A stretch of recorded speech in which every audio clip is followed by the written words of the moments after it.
Hey, everybody, Dr. Rob Silverman here. I've got special guest, Katie Morra. I'm excited to share some insights that she has. We met on a podcast, and I have to tell you, she lit the room up. She has so many salient points to share. So I just want to dig right in. I want to talk about nutrition and lifestyle adjustments for chronic disease. Katie, what's the problem? I haven't well, what isn't the problem in healthcare and chronic disease? But thank you so much for having me. I'm so It's excited. my It's my pleasure to have you here. I love the opportunity to have a conversation about health with you. And I think my listeners, my followers need to hear what you have to say, and they have to make changes immediate. Oh yeah. And it doesn't need to be large changes often to get right from A to B for people. We can make small, hopefully sustainable changes. You know, you're so right. I always ask the patients, even the doctors that I get in front of, let's just start with one. Let's figure out just one change. So if I had to ask you generically, what should Americans change to get better health? You know, oddly enough, I would usually start with the stress and even the stress around food, the stress that goes into the thought process of preparing food. What do we eat? How is this food going to affect us? Because number one thing I always tell my clients is that the stress around food can often be worse than the food itself. So I very much encourage everyone to kind of figure out what that looks like in terms of how to minimize that stress around food. Is that working with a nutritionist? Is that working with a dietitian, a coach? Or is that, like you were saying, what's one thing today that I can change over a week and then add upon? Because when we make those kind of smart, small changes, it's almost so small and tedious to us that we want to keep going. So when we can, increase one glass of water a day, we're like, well, that was so doable. Why not the next day? Why don't we increase or the next week increase vegetables? So it would almost be just dumbing down our concept of what needs to change and not going from 0 to 100 so fast, because it makes them much more long term. Just water. That is such a great starting point. Just start drinking some water. Get rid of soda pop. Yeah. And just increasing water increases everything, right? How our gut functions, how our cells function, brain, energy, sleep. So just increasing water can be a really good starting point. Right. I'm looking at your fabulous resume here in bio, and you're the founder of the Gut Honest Truth, a virtual functional medicine and nutrition business in Annapolis, Maryland. So what's the gut honest truth for today? What's the gut honest truth for today?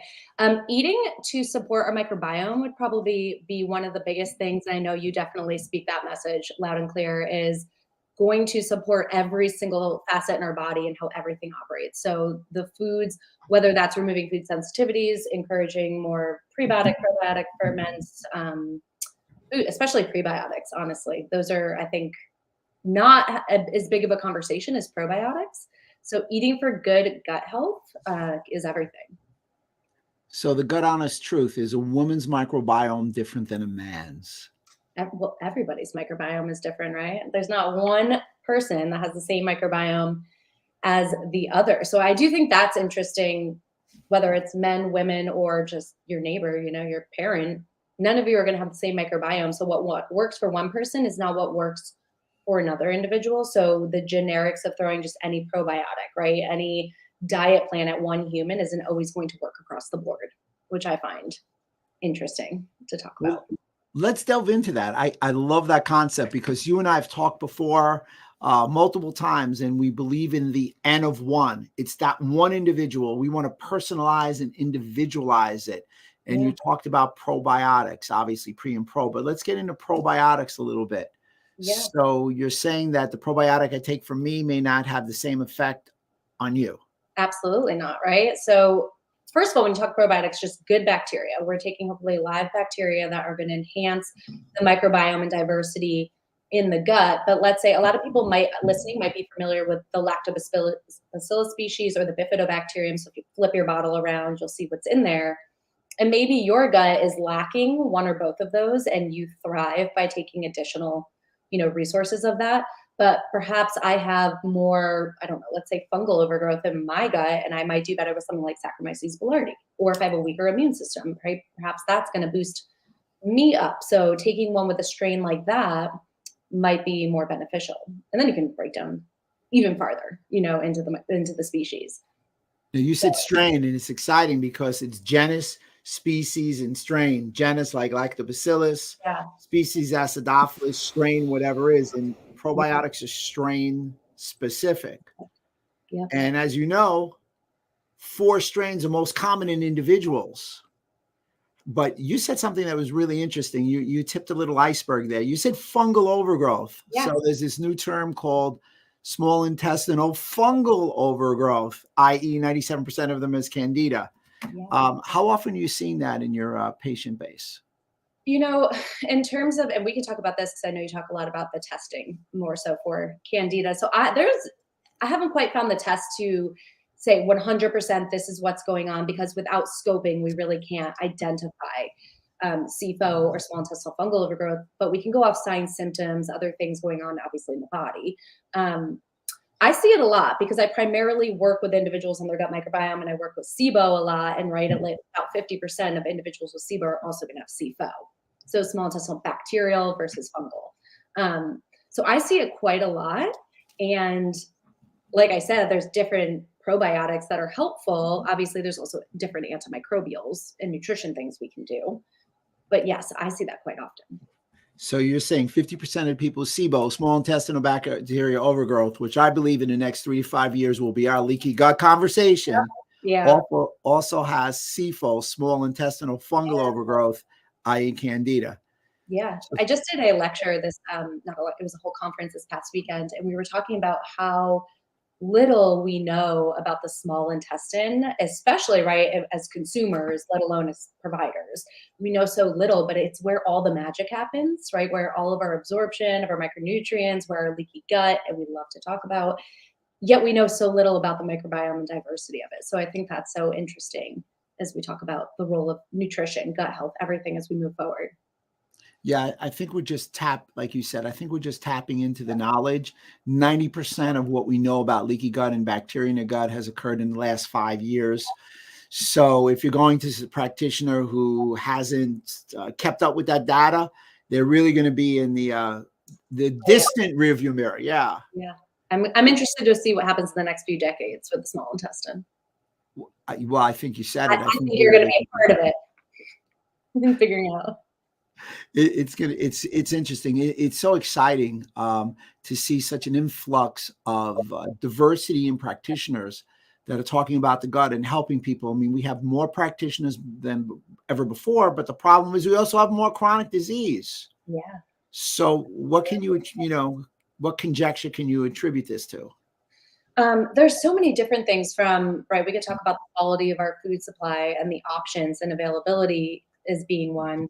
The stress, like I talked about, obviously being another. So you think about even just the concept of home cooked meals, right? Just almost going back and how the world has shifted in the past 100 years here, of more women in the workforce, right? And equality going across the board, that now we have this whole stress at home just about how do we get food, make food. So we have to do what's usually quick and convenient, which is not going to be healthy for our microbiome. And it's going to be negative towards us going with chronic disease. So I think it's like 50% of Americans, that's probably even low, that's probably not even the most recent statistic, have a chronic illness and are on medication. Then it's like 25% of those individuals have at least 2 chronic illness diagnoses. So we've got a pretty sick country across the board, right? And we have pretty messed up microbiomes from everything of the excessive use of proton pump inhibitors, antibiotics. We've got medications galore, which we don't think about all the interactions and negative side effects those have on our health and wellness, right? We get one chronic illness that causes a deficiency or issue with another pathway in the body, which then leads us to the next diagnosis. So I don't know where we get off that train and be able to pivot as a country. Yeah, that's such a clarifying prism that you gave. It's interesting that the food that we eat will determine the drugs that we take or we don't have to take. And I think that's why they call it the Food and Drug Administration or Association. Yeah. So food is a potentiator for inflammation. Bad food is a potentiator for inflammation. Yeah. So what I get a lot of, and I'm sure you would want to speak about this, is where do you go? That's what the patient says. Who do I trust? Where do I go? God. Well, that's, when you figure that one out. That's a great question. So I do think as a patient, like, who do I trust? We do need to just find, I think first and foremost, we need to find a practitioner to work with. Obviously, it's then like, how do I find that practitioner? I do think you have to find somebody that jives with you, as like, I'm talking spirit, emotionally, all of it, because otherwise it's gonna be, you're going to feel like you're being pushed against, because it's hard to make these lifestyle changes. But the Institute for Functional Medicine produces a lot of great practitioners. I think functional medicine as a whole gets a little confusing rap about it, and I'm happy to talk about that. But the IFM.org, you can actually find practitioners on, and then there's places like A4M, and they have a lot of great practitioners more and more. So I think you do, as a consumer, need to dive a little bit deeper, because I do think there are a lot of practitioners out there that call themselves integrative or functional, and they maybe don't have as much of the training and experience as we would hope. But if you go on there, you should be able to find people that are licensed practitioners that are doing more advanced education to help you and being trained on a research and science-based pathway, that are using a lot more food as medicine, right? Trying to work on minimizing the amount of drugs we put you on unless appropriate.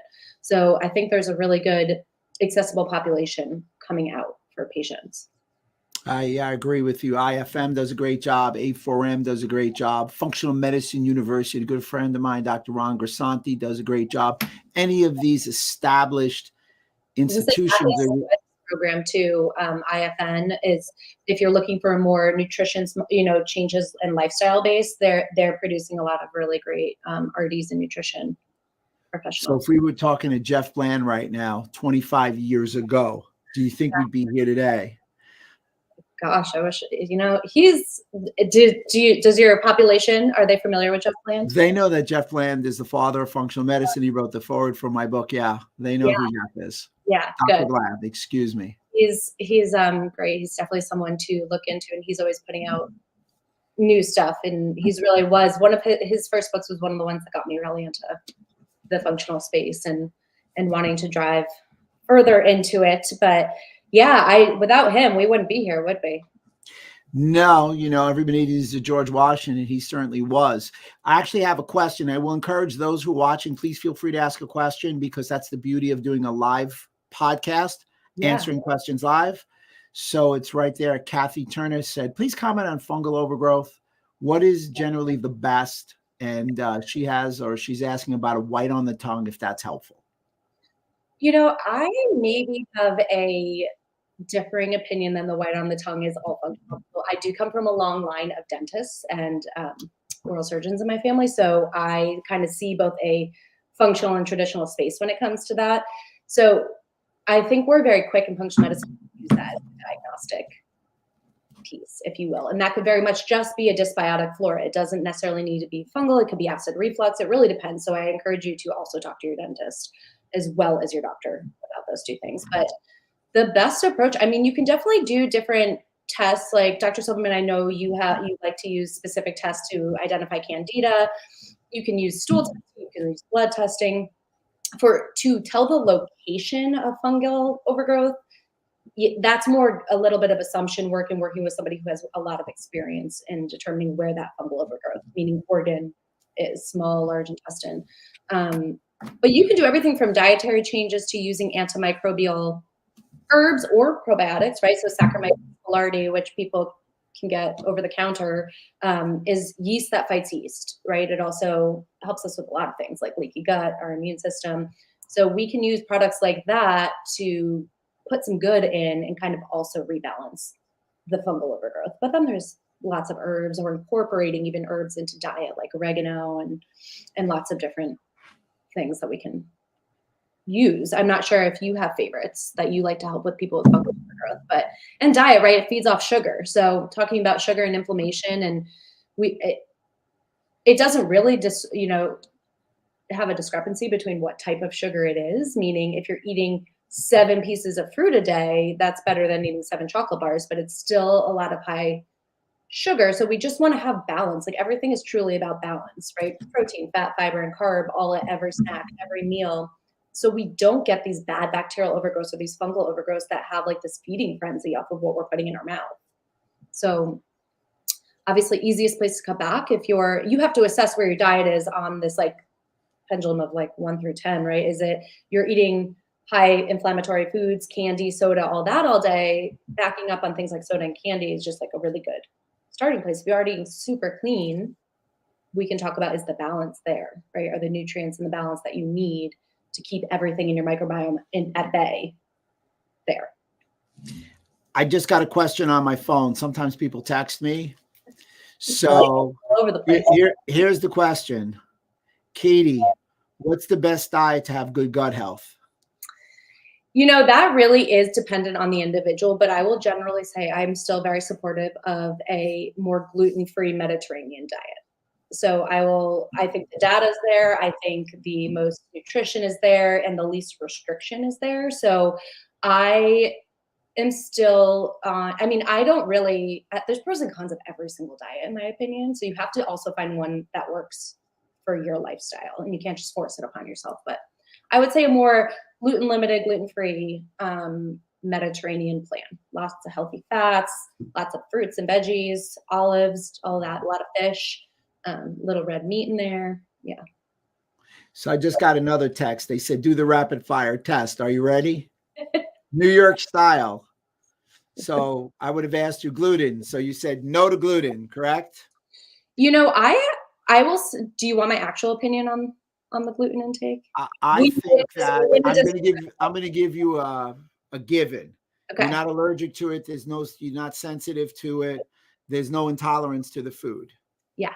So if that's all, and we have a healthy gut, healthy body, and we enjoy it, I am about inclusivity over exclusivity. So if you can keep, right, so essentially when we eat gluten, it causes leaky gut or intestinal permeability for everyone. But in a healthy individual in a healthy gut, it's like every 3 to 4 hours, if we get exposed to gluten, we eat I'll just say slice of pizza, and then 3 to 4 hours, our gut should really heal itself. It's when we're eating it multiple times a day or have an unhealthy gut, but in our current situation, we're saying we're good, that it's going to stay leaky, right? It's not going to heal. So if I'm eating it 3 times a day, breakfast, lunch, dinner, having bread, I'm going to stay in this perpetual state of intestinal permeability, which is going to cause a slew of inflammatory responses and immune responses in my body. So if I can say, hey, I'm enjoying a cleaner, hopefully gluten product, or I buy gluten from Europe when pasta or something, and I enjoy it once a week like that, or when I have company or something like that, I don't think that should be demonized, in my opinion. I just think that there's a time and a place, and if we can help by our guts. Generally speaking, we abuse gluten. It's hard to be so balanced about it, I think, for a lot of people. And the way that we buy gluten, it's like you buy a loaf of bread. What are you going to do all week? You're just going to eat bread. So I do think that there's a time and a place. If you're in a healthy state, you don't have celiac, you don't have a terrible immune response. Dairy.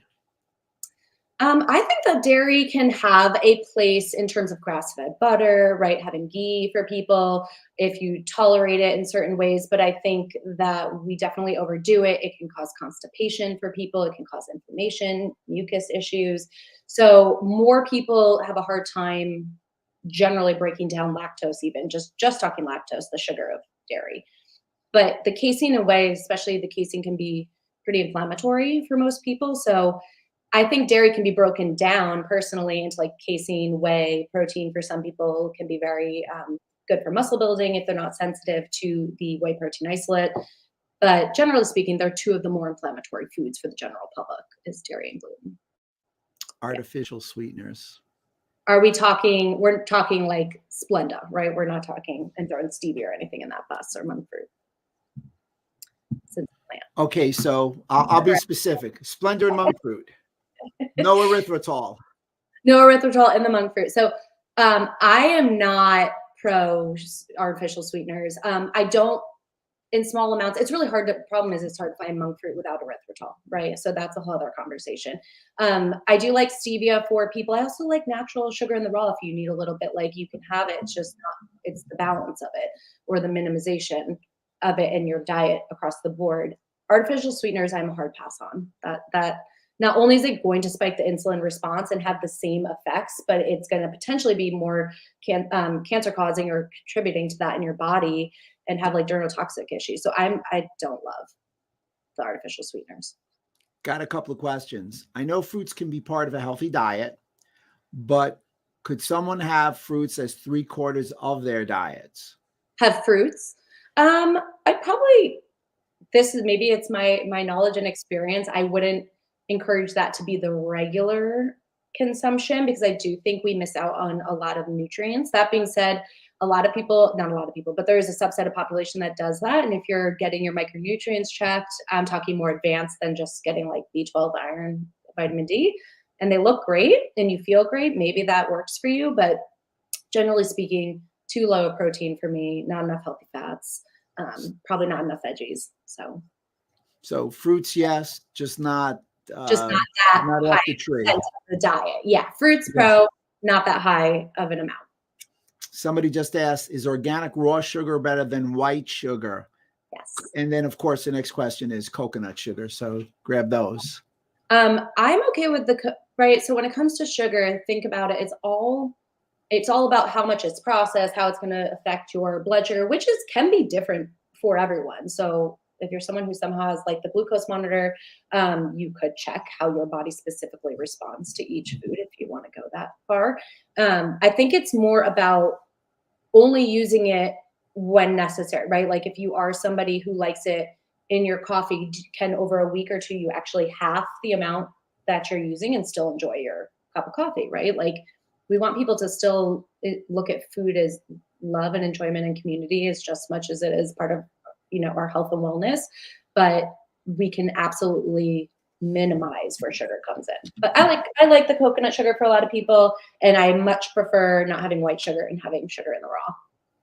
Well, here's one. What is the difference between IBS and IBD?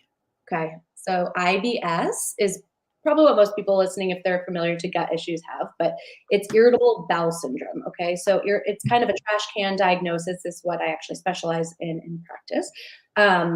It means they don't know what's wrong, right? They've ruled out the serious stuff. They've ruled out celiac. They've ruled out EOE, Barrett's esophagus, all these different issues.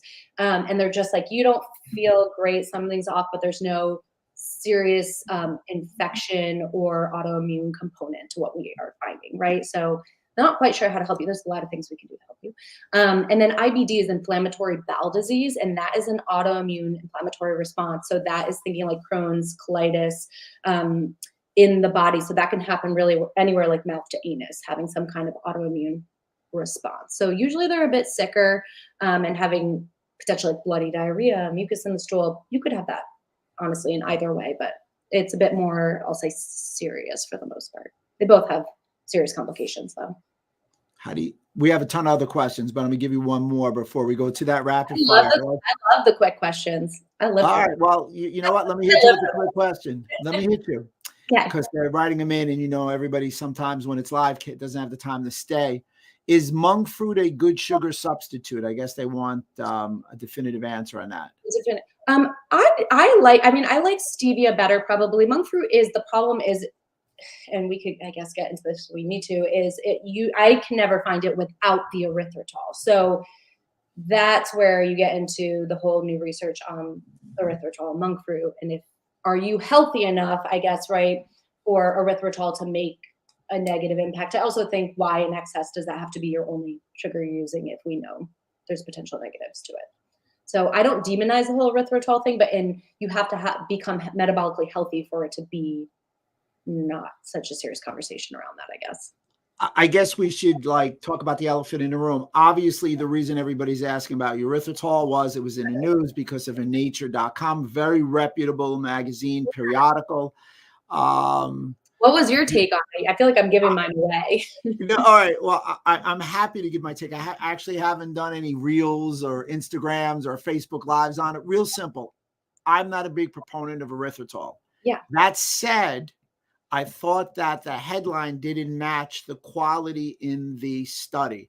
It was faulty. And what you were saying was if someone's not healthy, they are going to take fructose and glucose through a 5-penta pathway and make erythritol. If you are healthy, that's not going to happen.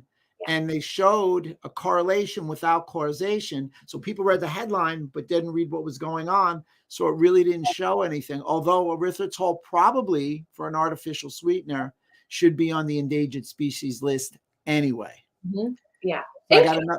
Anything with OL is going to be a sugar alcohol, and it's depending on how much you're using, and sensitive individuals, for whomever just asked the IBS question, may cause worsening IBS symptoms, right? It's going to cause irritation, possibly loose stool and urgency.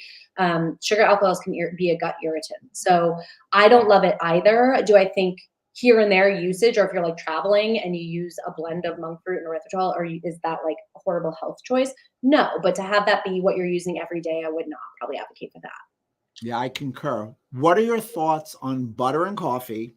They can't seem to get into a fatty coffee mouthful. So mixing the two, I like both as a whole.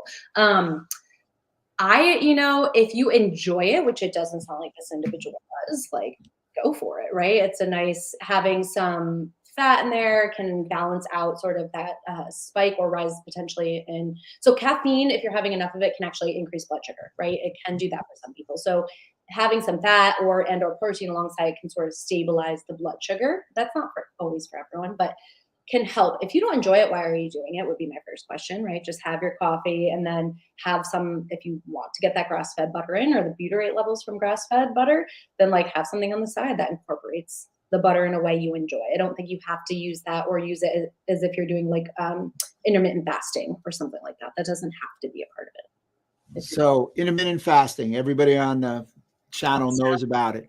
Yeah. Intermittent fasting, is that in your armamentarium for your patients? I use it for some and I don't use it for some. I like to play around with it and just truly see how you respond, how you like it.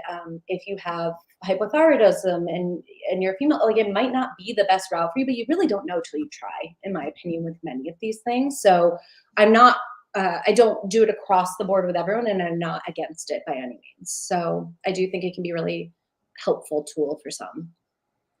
I wrote this down. How does overall toxic burden play a role in gut health? Oh my gosh, it's everything, right?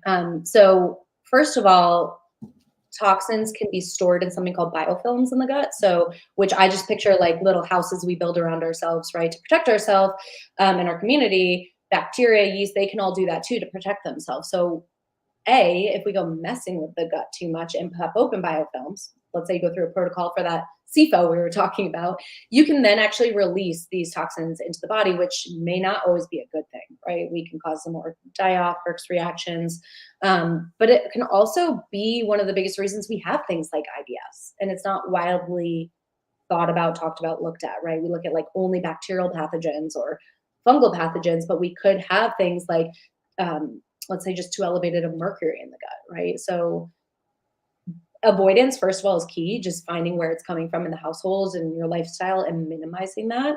But then obviously, if there's a really high toxic burden, you would want to work with a licensed professional that has experience there on helping you safely excrete some of those levels out of the body. Yeah, the But biofilms. that is good before you do that. You need to have good gut health before you go on some crazy detox protocol.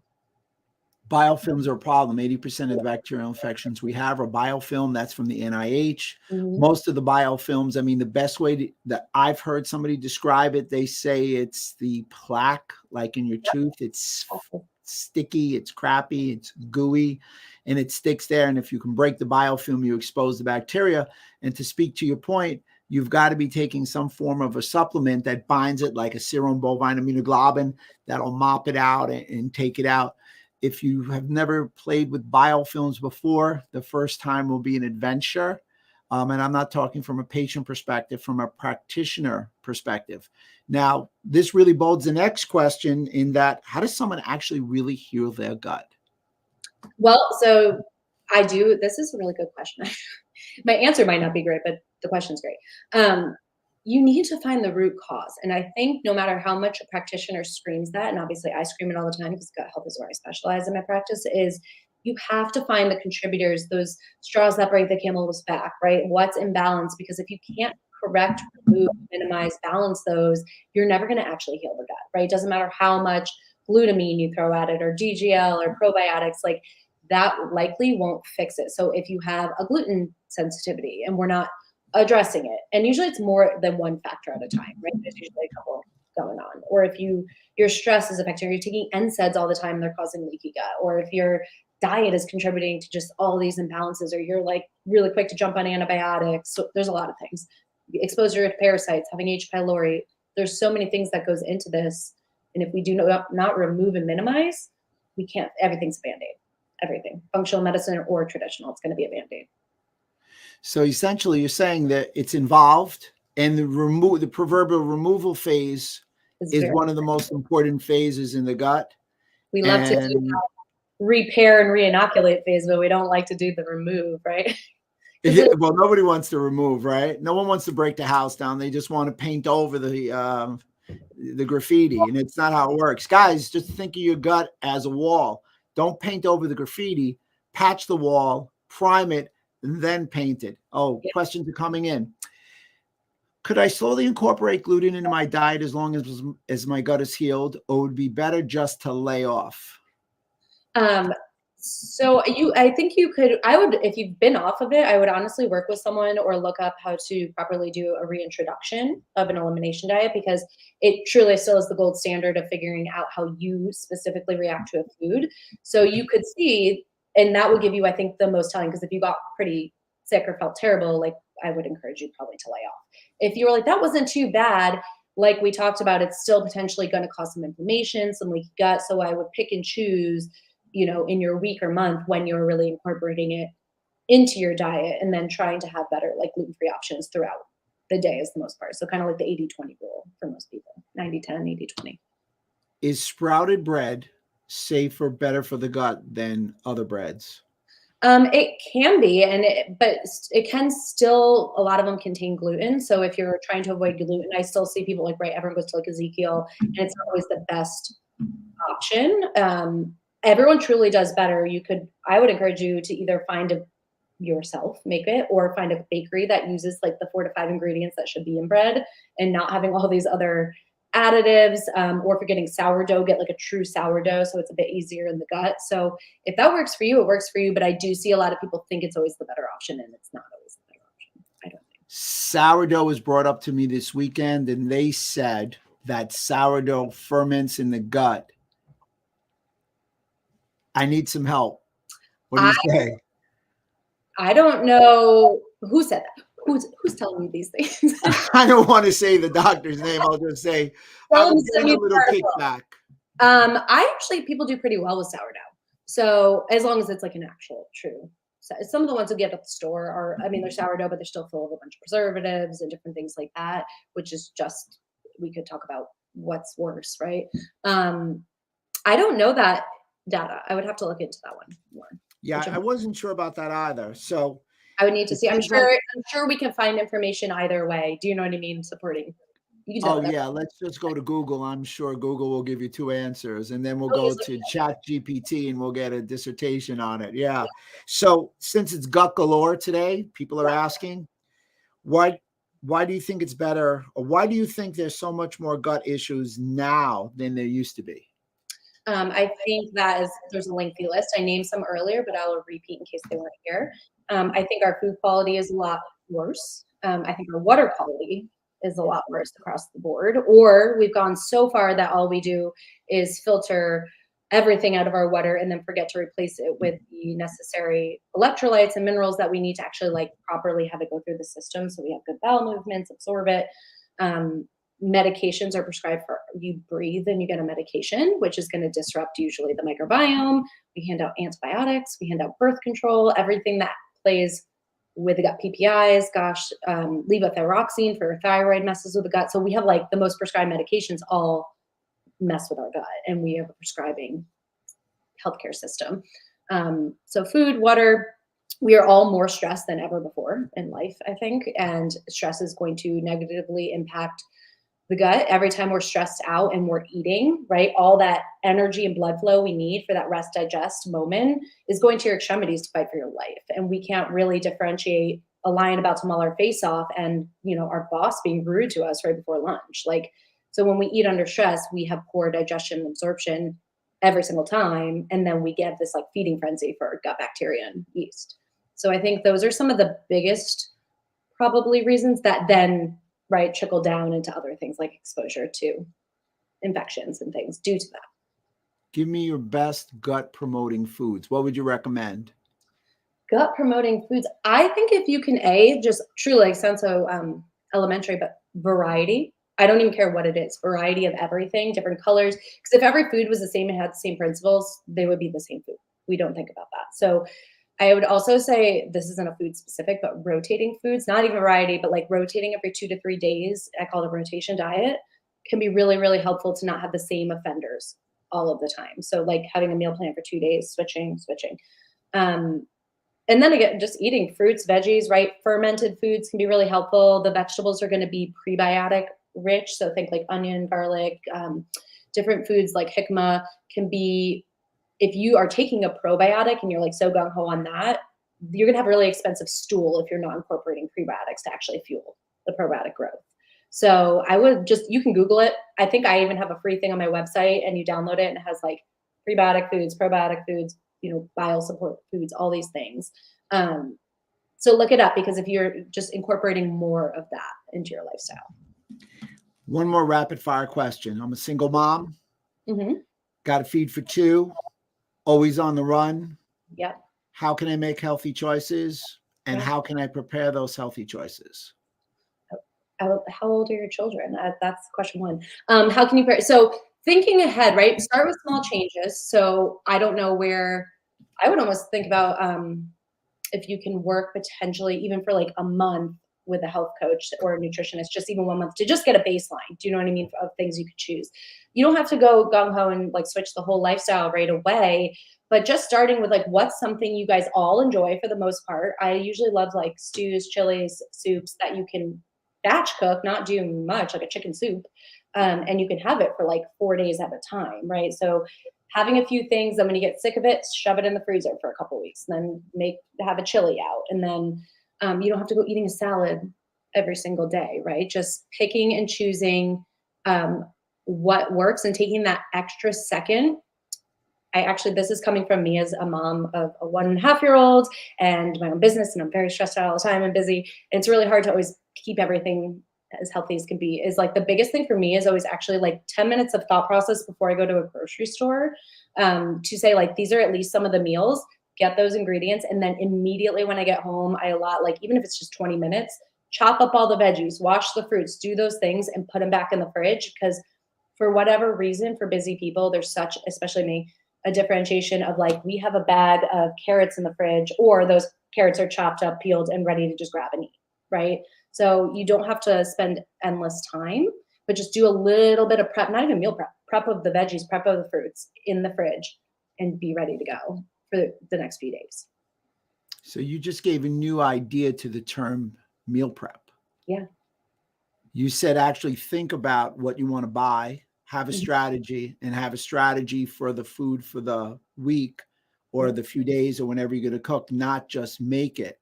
No. To actually optimize on your outcome and optimize on your meals. Yep. That's great. You're right. I think people go in and I see them at Whole Foods or wherever it is that we shop, and they're all over the place. Yeah. You're right. They say, I'm going to buy this thing of lettuce and I'm going to make, and then you throw it out, right? Like, all we got to do is get the stuff, like a little bit of a game plan, and make sure it's things you enjoy and have rotate. Like, and then I always save on a folder on my computer, like recipes I always like. If it's a new thing, and if I don't like it, it doesn't go in the folder. And then I have it and I can pull them when I'm thinking about going to the grocery store and make sure I have all the ingredients. Yeah, that was great. I mean, I didn't realize that it was going to roll into so many food questions. Sorry, I would have let you know. I'm telling you, this is my favorite type of interview. It's just so funny. All the conversations always come back to food. Yeah. I think that the biggest mystery is what to eat, what to mix it with, how to prepare it, and which one's right for me. I just think the American population doesn't know it, because now it's more than 50% of people are eating out, and that's all well and good, but people don't even know how to order things and make a choice and healthy. And if you're doing more than 50% of your meals out, it's clear that you have to start considering healthy foods. If it's once a week and you're good in the home, kumbaya, knock yourself out. And there's a couple of things you can do with that. I mean, first of all, you don't have to, obviously you're going out to enjoy a meal, but if it is consuming a lot of like the percentage of your meals, is like almost to use the like carrot conversation. It's like you could have some, let's say like carrots with hummus or carrots with guac or something before you go. So you're getting a vegetable, and you're not going to be so ravenous upon arrival to a meal, whatever that snack looks like for you. And then you can still enjoy your meal, and then you don't feel like you have to get like the nachos, right? Like you would be like, oh, I'm already pretty good, but I could go for like that smaller appetizer with a soup or this or that. Like, and also a lot of dietitians and nutritionists, like we don't think about this. We think we're just going to get bossed around, and that's can be true for some. That isn't always true, but they can look at like the places you frequently go and help you make truly better choices or feel confident in like creating your own choice when you're at a restaurant. So that is something you can talk to people about. Absolutely. Prepare to eat out. Don't think every meal outside is your Super Bowl party meal. Yeah. This has been great. How can people get in touch with you and find you? Yeah, so we everything is Gut Honest Truth. So you can go visit our website at guthonesttruth.com, like GUT. We're pretty active on social media, especially Instagram. And then you can look up, we have our own podcast, Everything, and you'll find my podcast with Dr. Silverman as well, which was a great one, pretty recent. So yeah, everything links out. So if you head there, you'll find me. Fabulous. Well, you know what? It's been my pleasure, Katie. I look forward to the next one. We have to get you back. We've got to go over a part 2. And any parting words to everybody before we sign off? Yeah, just I would say don't, for lack of better words, beat yourself up over the decisions you've made or are making. Every day is a room for change, improvement. So just find where you can get that 1% better, or figure out where you can allot energy and resources to an individual that can help you make those choices as to what works for your lifestyle. So we're all doing the best we can. And trust me, even like I just said, like nutritionists, dietitians, doctors, we all feel that stress and are trying to manage it as well. So we are not there to just lecture you. We want to help you, and we understand it. All great information, all implementable on Monday morning, as we like to say. I'm Dr. Rob Silverman. She's Katie Morra. We're always yours in health. Thank you.